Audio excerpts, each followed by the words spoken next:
Hi, this is Roger, thanks for dropping by.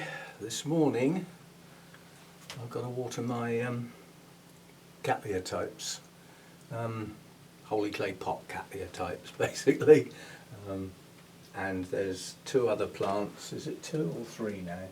No, two. There's two plants that are not Cattleyas that are also in Holey clay pots. They get brought in as well, so we'll do those today. But as I know, there are some, not all, that don't like the clonking when I'm watering them, because I have got a water in that water them.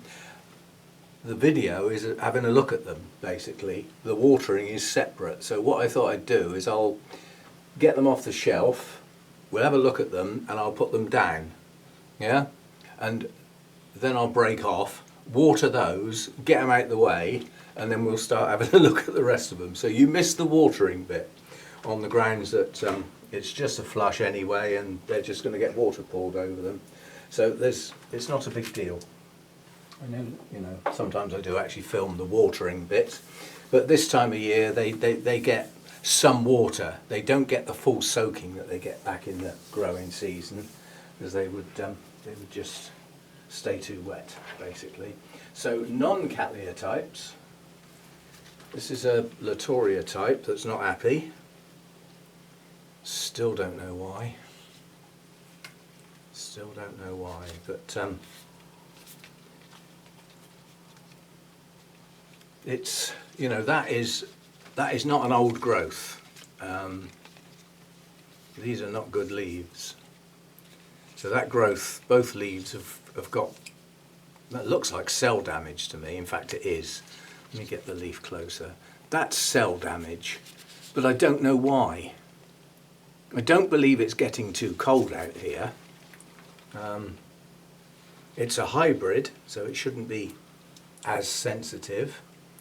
The latest growth is a good size, and the marks on the leaves here are due to bugs, so I can accept that. The Lelia leaves are notoriously fragile. You know, they will really kick off if you put systemics on them.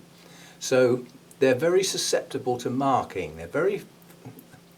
They look leathery, and the older ones are, but the new ones are quite thin and fleshy. So bugs can leave marks, and once the marks are there, obviously they don't go away. But yeah, I expect that to pull on better next year. We shall see. It's a Dendrobium, Roy Tokunaga. And there's another Dendrobium lurking that's difficult to get at. That's not it. It's this one up here. Now, this is Formosum, and at the moment it is not growing at all. It hasn't got very good roots, but it's sort of in a state of dormancy, shall we say. It's not growing, so it doesn't need much water, and I'm waiting for a new growth to start at the base. That will be the next thing that happens on here. Either that or it'll die. But it's down to one leaf now, so it needs virtually no water because it's not supporting anything, and as yet it's not growing. So nothing but a trickle. Right, I'll water those and I'll be back. Right, that's those two out the way and put back. Now, all the Cattleyas in Holey clay pots, and some aren't in Holey clay pots anymore, but they still get watered the same. I'll explain when I get to one. They're all on this shelf. So literally I'm going to get them off and bring them over here. We'll look at them on the way, and then I'll water them and put them back. I should be able to squash them all on this surface here. Well, that's annoying. When I repotted these not that long ago, basically put them into large bark with moss in, so they're not going to stay too wet. Obviously I can water this, you know, dramatically, because the water is going to come straight out of this basket. Unfortunately, when I potted these up, I didn't put the tags on, so I don't know what they are, unfortunately.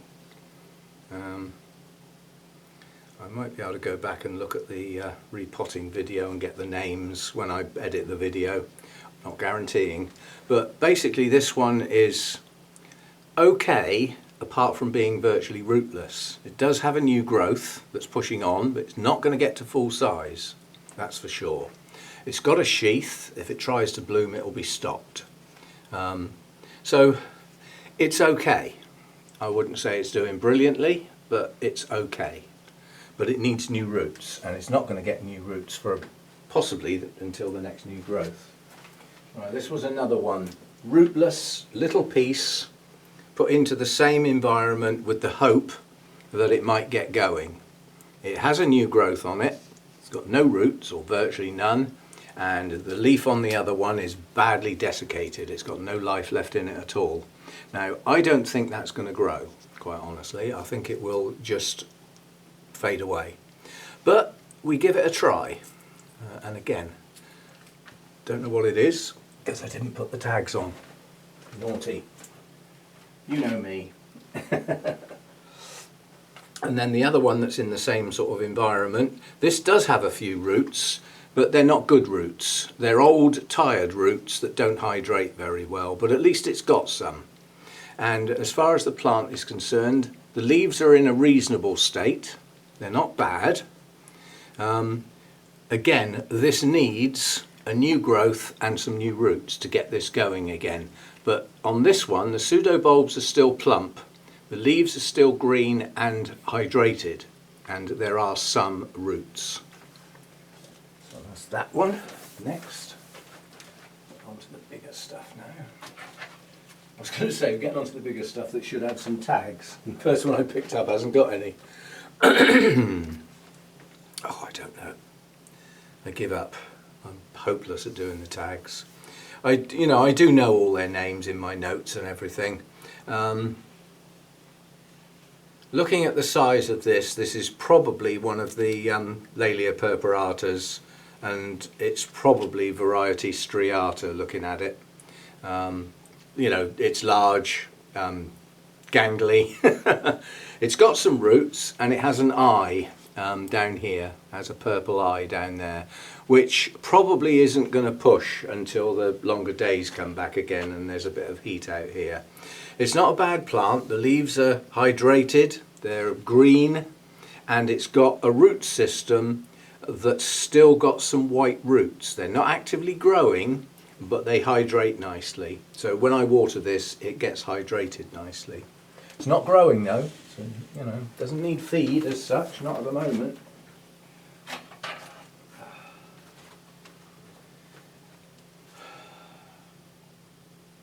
I'm just wondering what I did. I obviously had a repotting session that I don't remember, because that last one I picked up, that is in large chunky bark and nothing else. And so's this one. And again, this isn't a bad plant. Seems to want to do 3 leaves per bulb. Again, it's got some white roots, so it has some roots that are capable of hydrating the plant, and its latest new growth is pushing on nicely. The third leaf hasn't opened properly yet, so it's probably still pushing. I often, with Cattleyas, if I see a leaf stuck, I'll often just put my finger down in there and separate the 2 pieces. Just open it up, let the air get in it, especially this time of year. So you can just push it open, let the air in, stops any damp getting in there and setting. So this one's coming on, whatever it is. It's doing okay. Again, another new growth on this would be good. The eye is down here at the base of that plant, that bulb. So there is one there, but it's not pushing out yet. That's that one. Now this one might not have a tag, but I know exactly what it is. This is my Varnagara apple blossom. This one's still got some scale around the base as well. And some of those look white, so I don't think they're bodies. Now this hasn't been repotted for a bit, because it's not in the large chunky bark. It's in some of that, some of the Burnham's bark and a bit of cocoa husk. And when it was repotted it stalled. But this is its latest new growth over here, one of them. Well, that's coming on, swelling up quite nicely. It's got another little one here that's not going to mature. That's not going to grow now. That's just going to stay as it is. So we're waiting for another new growth on this one. But, I think before I water these, I'm going to mix up the SB, whatever it is. I'll bring it out for the next bit of the video and show you. But it's a contact suffocation type spray that is just mix it up in 10 seconds sort of thing. I've just got to pour a capful in my sprayer with some water, give it a shake, and it's ready to go. As opposed to the hippie soap, which does a better job and has a deterrent because of the peppermint smell and everything, but it takes me 15-20 minutes to mix it up because of all the measuring I have to do. So at the moment I'm not using it. I may well start using it when we get in the growing season again though, because the bugs are almost dormant at the moment. They're not spreading much at all. So it's a matter of keeping them under control. And as I said, on this one there are some round the base. They're not on the leaves, you know, so they're not making damage on the leaves and messing them up. They're just round the base at the moment, and they're not doing much. So I'm not doing much to worry about them. That's that one. And this one I know because of the spike, even if it didn't have a tag. This is Lelia anceps. The spike is pushing on quite nicely now. Pushing on. No sign of buds yet. It's probably going to grow another 9 to 12 inches before there's a sign of any buds. This one suffered after the repot last time round, so a lot of the oldest bulbs are very desiccated. But the latest one over here, and the one that's got the spike are nice and plump, and it does have a root system. This bulb here pushed out a whole new set of roots, most of which went down in the pot and a couple went over the side. The other bulb didn't produce as many roots, but it produced some, and they went straight down in the pot. So this one's okay. We will get some blooms. It'll be a while, don't hold your breath. It'll be a while. Right, so that's that one. Coffee.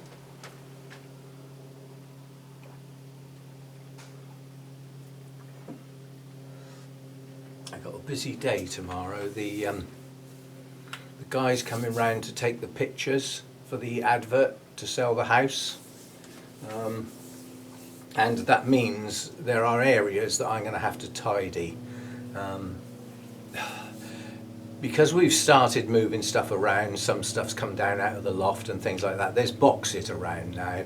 Well, they can be positioned in a certain way that they're not right bang smack in the middle of the picture, if you know what I mean. So I've got some tidying up to do tomorrow. Which, if the family had waited to put the house on the market until I'd moved out, then most of those boxes would have been dealt with. But some people won't be told, will they? Right, this is just a Cattleya hybrid. Again, there's a few scale around the base of this one. Not bad, but again, it needs a spray. It needs them kept on top of. It's got a new growth. This is a no ID. The other new growth over here, not full size, so it's heading off in two directions, and both of the latest growths are not maturing. And I'm not happy with the base of these pseudo bulbs. To me, they feel loose. They feel as though they're going to rot. So I'm not sure this is going to make it. They may get some strength back in them, but no roots. There's a few roots on this one, but not enough to really sort of get it going again. So this one's in a state of flux really. It's not good. It's not getting better, but not getting worse either.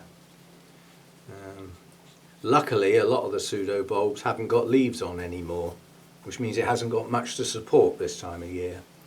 So that one's lovely blooms on that one, but we may not ever see them again.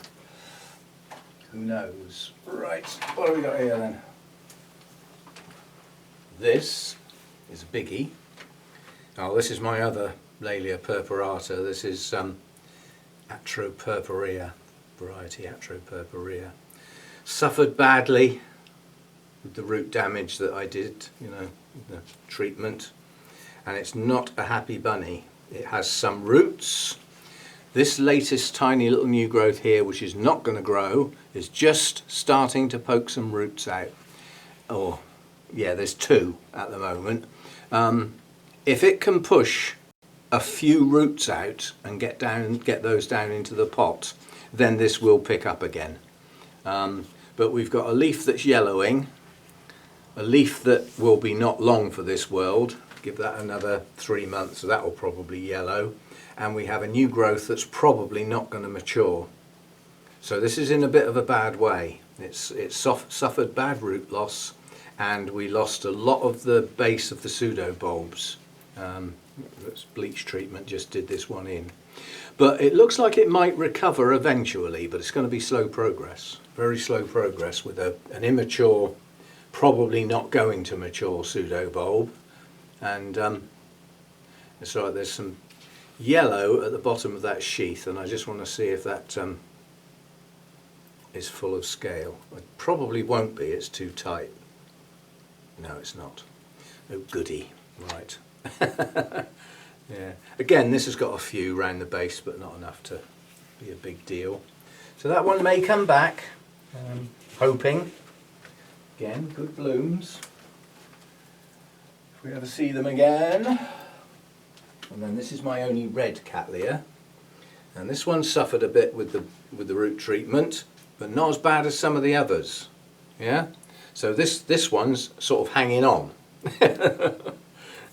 This one's not doing as bad as some of the others, which is odd really, because this one's never had good roots since I got it. It arrived with not very good roots, and it's progressed in the same vein ever since I've had it.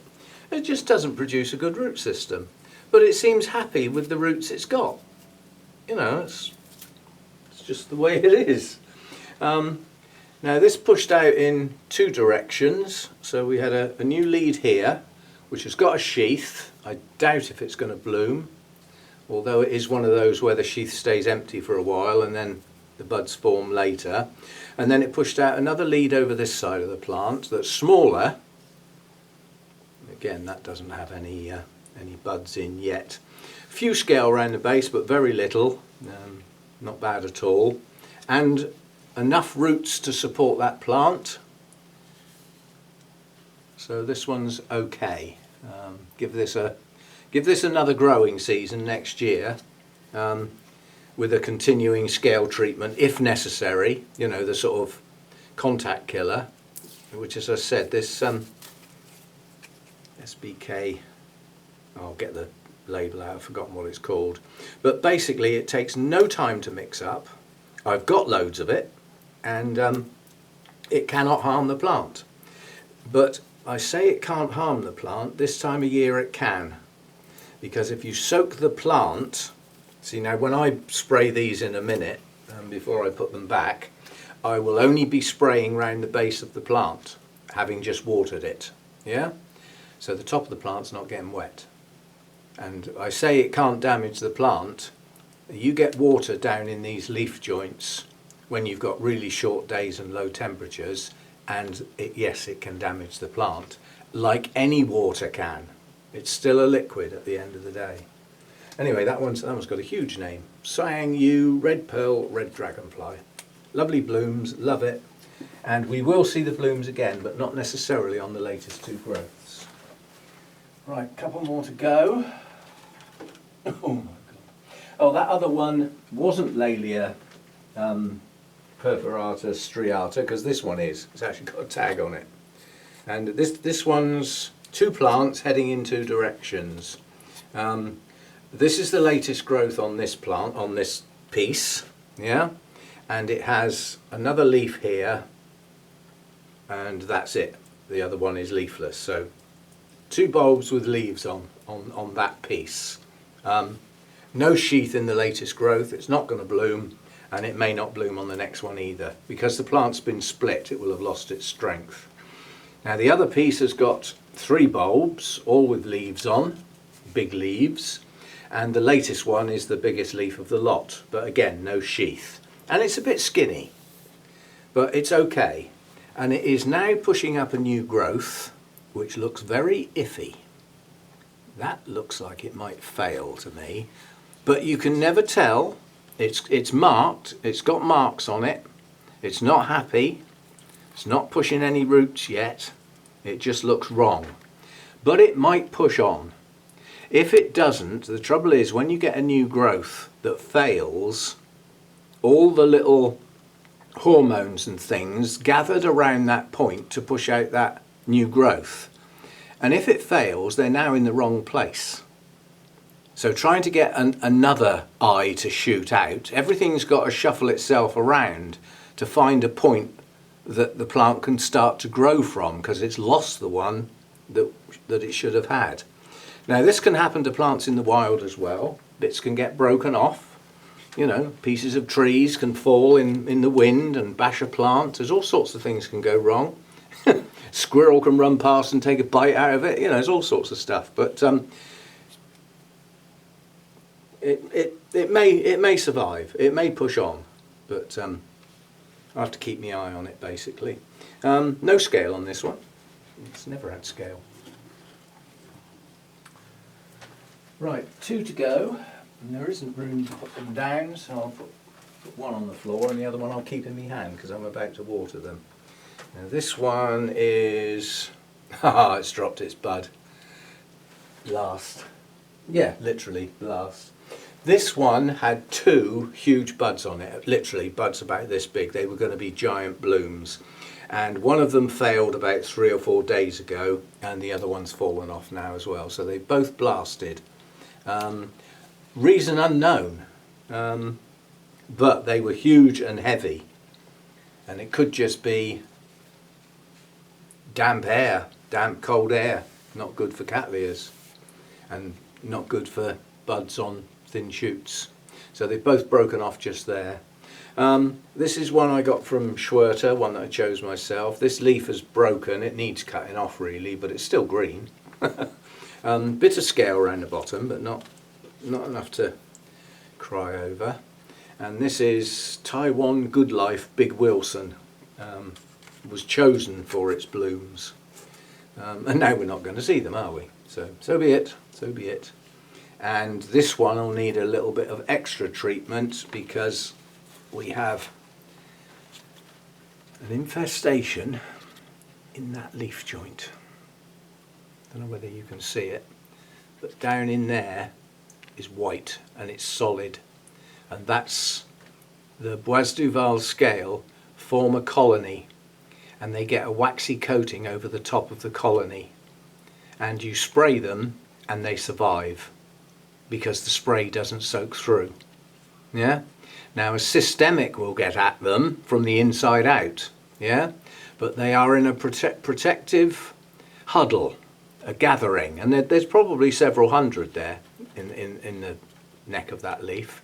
And what I do is I get a toothpick, pointed stick, and I hook them out and break it all down and then spray it.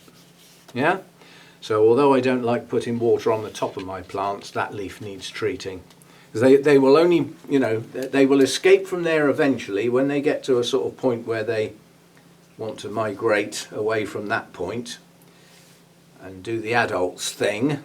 They'll do that in many different places all over this plant, and if it's touching another plant somewhere else as well. So it's not bad, that plant, but it's dropped its, I can't get at it. It's right in under there. I'll try. Oh, I don't think I'm going to be able to reach this somehow. No, I can't. Not without taking a shelf off. It's fallen down literally in the very corner of the grow room. The bud I'm on about. I wanted to show you the bud to show you how big it was. Anyway, the last one, before I start chucking water around and spray. No scale on this one as well. Which is odd because it's my worst Cattleya. It is awful. It's never been a good plant. It's a species. It's effectively it's Cattleya harrisoniana, but it's 2 named varieties crossed. But they're named varieties of the species, so effectively it's still 2 species crossed together. So it's still effectively a species. If you've got all that. But the leaves are dehydrated, they're all like gone, so it's not in a happy state at all. And I'm just waiting for the next new growth to come. The previous growth, you know, dumped its leaf. This one's still got its leaf, but it's not happy. And around the base of the plant, we've got no scale, we've got some roots. And this one, once it matures a growth, it's either going to bloom or it's not. And either way, it's going to do nothing for 4 months, maybe 5 months. It has a hell of a rest, where it doesn't need a lot of water and hardly any food, because it's not doing anything. And then it'll burst into life again and a big new growth will come up. Just one. Well, for me anyway. But it will come from here. It'll come from around this area. Yeah? So that's that one. Now I've got plants all over the place. Now I can water them now and put them back as I water them. And you didn't have to listen to all the clonking. Now that's not all of my Cattleyas. There are mounted Cattleyas as well. And unfortunately they're in many places, so I'm not going to try and get all those down today because they're a bit all over the place. Most of the mounted Cattleyas are doing okay. They're doing it. Oh, I'll show you one, just in case it's pushing buds. Oh, and this is Cattleya Cernua. It was sophronitis once upon a time. I don't think this is ready to bud just yet. No, it's not. It's still pushing the new growths out, so it's got quite a few new growths. It's got 2 here, one here, one here, one here. There's quite a lot in that area, and then there's a couple over this side as well. And the way this grows is it pushes up what looks like a single leaf, when in fact it's a pair of leaves folded together. And as they grow, the buds come with them. So the buds are already there on the inside, and then they open up to a flat leaf. It's not 2 leaves, it's a leaf folded in half. Yeah? And then they open up into a flat leaf with a thick crease down the middle. That's how they work. And once they open and the leaf starts to flatten out like that, the buds are already there, and then they grow on and produce the blooms. And with an average of, I'd say a minimum of 3 and possibly 5 on some, you know, it could be quite a good show here. You know, if you said 4, an average of 4, 8, 12, 16, there's 20 blooms in that bit there, and another 8 or 9 over this side. Oh, and there's one in the middle there. So it could be good, but it's not yet, not yet. And that's another one. That will bloom, and then the leaves that open up to reveal the buds will darken to the same colour as the other, because they're a paler green when they open, and then they're mature, and then that will do nothing for 6 months. Nothing. It will grow some roots. The roots will follow those new growths and the blooming, and then it will stop, and nothing will happen for 6 months. And then come sort of end of September, the new growths will start again. It rests for an awful long time, that one. Anyway, that'll do for today. Just a quick look at the Cattleyas, and somehow or other I'm going to have a look at a combination of my notes and possibly kitchen time sessions that go back a bit to try and find out these that have got no tags and get them labelled up. I'm not quite sure why so many have not got any tags. Maybe it's because I didn't expect them to live, so I couldn't be bothered. But when I took them out to repot them, they all had tags. So I'll have to do some chasing for today. That'll do for today. Get that lot sorted out. Get these watered, and go and try and sort some tags out. So I think I'd better try and sort the tags out before I water them. Otherwise, I know I won't do it, because once I put the pots back, I'm not getting them all out again to put a tag in. So maybe I'll do the tags first. Won't take long. And that'll do. Warning shop for tomorrow, so that those that aren't interested don't need to allocate time or whatever, or drop by, whatever. The Sunday chat tomorrow, I'm going to go over all of my resting type dendrobiums with the point of discussing, are they resting or are they not? Just because they're a resting type doesn't mean they're resting. So I'm going to have a little analysis of each one of my resting types and say what's going on with them. You know, it's heading towards December now. It is winter basically, and according to the weather forecast, we've got temperature drop as the weekend finishes on into next week. Serious temperature drop. The wind's twisting round. It's coming straight down from the Arctic. Thanks for that. Get the old heater working harder. Yeah, so rest of today I got the warm water bottles in the Vander bucket. I'm going to do my Renantheras and the 2 Vanders, get them done today. Get these done because they've got the oldest re-watering date on them at the moment, and they shouldn't have because they're in bark with a clay pot, so they lose their water quicker. But a lot of them aren't growing much this time of year, or mine aren't anyway. So they've had a stall due to either change in media and or repotting or damage to their root system back in the year, whenever it was. So that's that, and yeah, so we'll have a look at the resting dendrobiums, or not, as the case may be. And I'll make sure before I start tomorrow that I can get at them. The timing of tomorrow's video, I don't know. The guy's coming to do the photographs at 1 o'clock. An amount of the morning is going to be spent sorting things out. I mean, there's no way I can get this place straight to take really good pictures. It can't be done. There's too much clutter around, too much stuff that's in boxes. It can't be done. And he said, don't worry about it. It's the building that people are buying, not the boxes. Which sort of makes sense, I suppose. So that's at 1 o'clock. I don't know how long he's going to be here. I would like to think I could try and get my filming done in the morning, but I do have to water my mounts as well tomorrow. So basically I'd better get up and get on with it tomorrow, hadn't I? Get myself busy. So yeah, quick look at the Cattleyas. I'm not sure I've ever done a care guide for Cattleyas, but because there isn't much really. For me, they're some of the easiest things to talk about. You know, they need an airy mix, they need a wet-dry cycle, and depending on how much air you've got in the mix and how much water it holds, they need to dry in between watering. And this time of year, with the lower temperatures and the short days, their growth either slows right down or stops.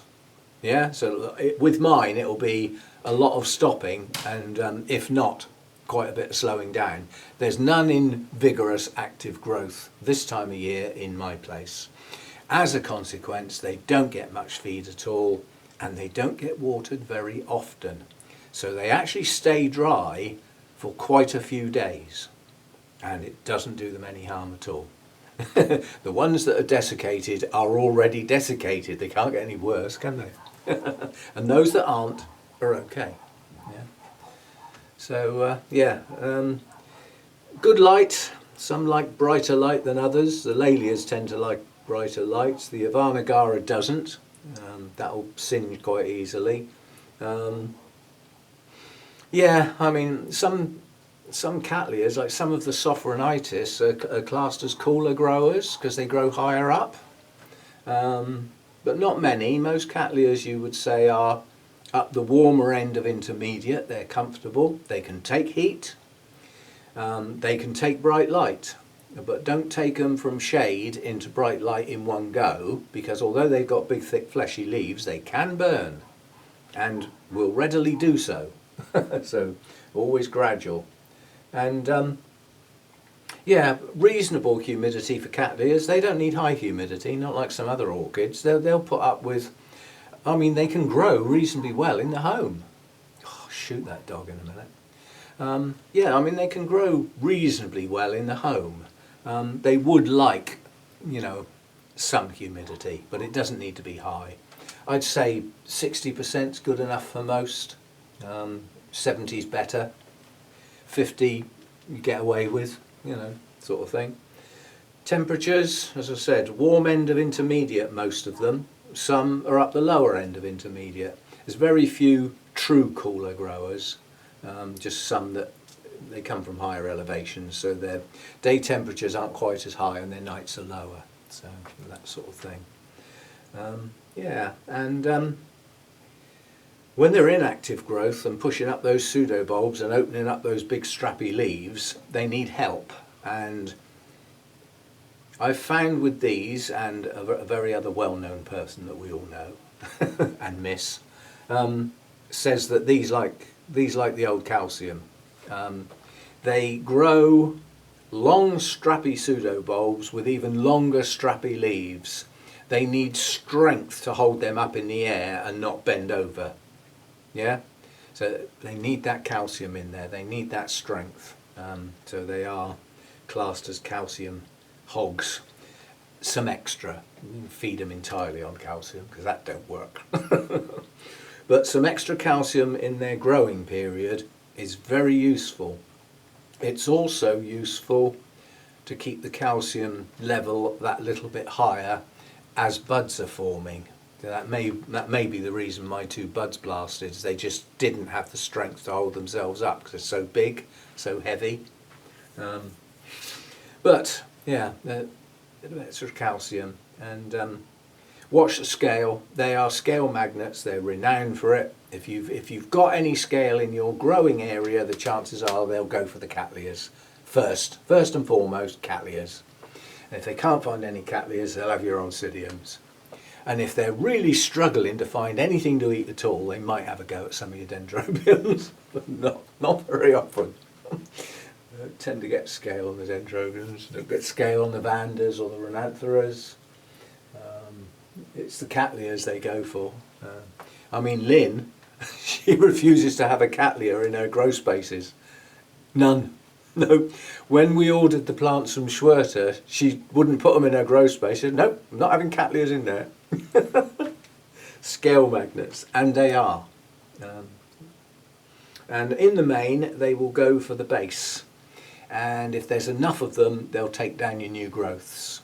Yeah. I mean, I don't get other bugs. That's it. I mean, I haven't got mealybugs. I haven't got thrips. I don't get aphids. I've had some aphids now and again, but very rarely. I've had spider mites, very, very small outbreak on a couple of plants in that corner. And I think they came in between the wood off the wall. So they were after the brickwork, in the warmth from the brickwork, and got on a few plants, but they got wiped out in 2 sprays. They were gone, never to return. So I don't get that many bugs. I get an odd slug now and again. I'm hoping that in the next place, the slugs and the snails go, apart from bringing them in on plants, of course, go down to virtually 0 on the grounds it's a modern conservatory. It's been built sealed, if you know what I mean. So when you close the door, there's a door seal. Yeah? Same with the window. When you close it, there's a rubberized door seal that the window presses in against. There isn't really anywhere for them to come in. Oh, unless the window's left open, sort of thing. But yeah, so hopefully we won't, get the bugs. But I'm, scale on Cattleyas, so you can almost take it as red, flipping things. And quite honestly, I don't believe they come from your area and get in. I believe they come in on other plants, and that is their main route to your plants, is from other plants. They come in on other plants hidden. So there might only be a few. They might just be under one piece of rhizome, and they're not even visible. They're below the line of the media, and you don't know you've got them.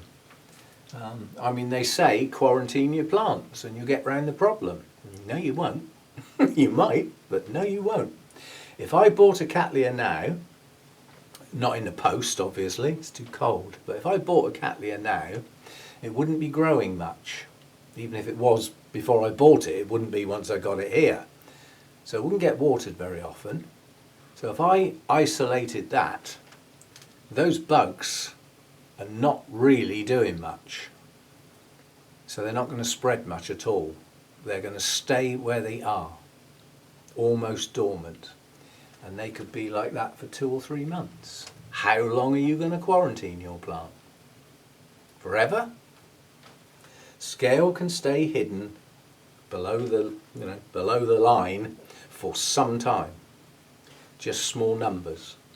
And it only needs one adult to hatch out youngsters and break out of that little shell, just one, and now you've got scale on that plant. And you may have thought you had none. You might have had just one adult lurking somewhere under a sheath. You know, under Cattleyas have got the sheaths. It only needs one adult tucked in there somewhere that's virtually dormant because of the low temperatures and everything, and then it finally hatches out the eggs and away they go. And then you've got them. And if you don't notice them then, that's when you get the outbreak, because if that happens as the warmer weather's coming and the longer days come and you don't notice them, then they'll have that plant and possibly 2 or 3 around it, especially if they're touching. Because the youngsters, when they hatch out, like to wander. Now, if they find somewhere they're happy with relatively quickly, they'll stay where they are. They may even stay on the same plant. But if they're not happy where they are, they will walk, they will wander. So, and then they'll move from plant to plant. You've got a big circulating fan blasting away. You know, they've only got to let go with their little legs and they're off on the wind. They're now the other side of your grow space on that plant. So they can move around, go steady with them. Little tykes, bless them. Bless them with a flamethrower. Anyway, that'll do for today. Enough waffle. As I say, get these lot watered, get them put back. Get the Rhinantheras and the Vandas dipped. Looks like we'll have a new bloom tomorrow. It's one of the Oncidium types has burst. The bud has just opened like that. It may have folded back by tomorrow. But as I said, we'll have a go at the resting dendrobiums to determine are they resting yet and what care each one of them would have as a consequence of its state of play. So that's individual care per plant. There aren't thousands of them, don't worry. We won't be here for hours. It might be. Anyway, that's for tomorrow. See you then. Thanks for dropping by. Oh, I forgot to do it in the middle, so I'll tag it on the end. That's the bug spray I was on about, SB Plant Invigorator and Bug Killer. It's non-pesticide, basically, non-toxic, I mean, and it's just a physical mode of action, so it's a suffocation mode. It's a soapy wash, basically. That's how it works. But the beauty of this is it does have a little bit of feed in it. So it's actually like a foliar feed, as you well, if you do the leaves, which I didn't today. I just did the base of the plants, just the rhizomes and the base of the pseudobulbs. So I didn't get the leaves wet. Yeah, I won't go into it all. You can look it up. But it works. Many people have said it works, but it only works if you keep going. Now with aphids, it works very well because they knock straight down. It actually kills them right down.